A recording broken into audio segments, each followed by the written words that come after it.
Let me thank Dr. Collins, not just for the introduction, but for his incredible leadership at NIH. We thought it was appropriate to have him here to announce the next great American project, and that's what we're calling the Brain Initiative. You know, as humans, we can identify galaxies light years away. We can study particles smaller than an atom, but we still haven't unlocked the mystery of the 3 pounds of matter that sits between our ears. Today, scientists possess the capability to study individual neurons and figure out the main functions of certain areas of the brain, but a human brain contains almost 100 billion neurons, making trillions of connections. So Dr. Collins says it's like listening to the string section and trying to figure out what the whole orchestra sounds like.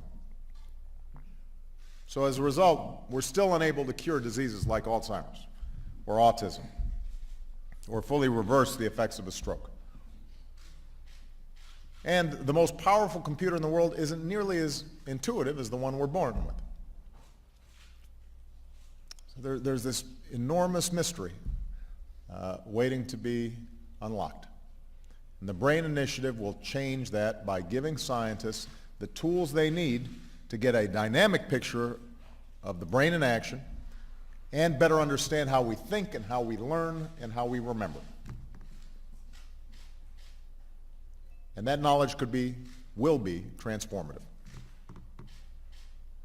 In the budget I will send to Congress next week, I will propose a significant investment by the National Institutes of Health, DARPA, and the National Science Foundation to help get this project off the ground. I'm directing my Bioethics Commission to make sure all of the research is being done in a responsible way. Now, what about the brain and IT? I'm interested in bio-digital worlds. We have not only the capacity, I think, in the future to produce a camera with the resolution of the human eye. By the way, it could be a bio camera. One of the things, we already have the capacity to regrow retinal cells at the back of the eye of someone who's gone blind. And these cells automatically connect to the optic nerve so an animal can see again. Astonishing. Now I'm talking about something else. I'm talking about the fusion of digital and bio worlds. I'm talking about these brain cells, which you can see here, growing on the surface of a computer chip. Brain cells are intelligent, and they recognize other intelligence. And brain cells automatically connect to computer chips. They need no teaching, they just do it. All you do is you mix brain cells in water, you float them onto the surface of chips, you sit back and relax and feed them.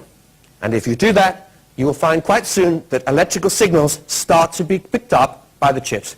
The brain cells connect not only to the chips, but they also start to put out feelers to each other. They connect to each other, they connect to the chip. You get a biodigital device. I'm telling you history, my friends. You tell me the future. These devices have been grown for the last 5 to 10 years. So could we have a human brain that can go online? This is history. We already did it in animals. We have rats and mice that can think electrically. They produce currents and thoughts which go from one mouse to another. The mouse says, I'm thirsty, and a signal electronically goes to another mouse in another laboratory saying, please, can you give me a drink? If the other mouse agrees to give the first mouse a drink, he gets some food. We are living in a strange world.